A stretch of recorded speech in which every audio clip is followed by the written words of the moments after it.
Okay, this is the Greenmount wand, and I just wanted to show you the full flow since I didn't really get it on the last video.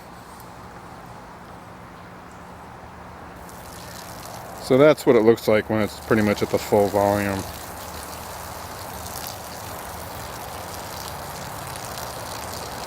Pretty good for 2.5 pounds per square inch pressure.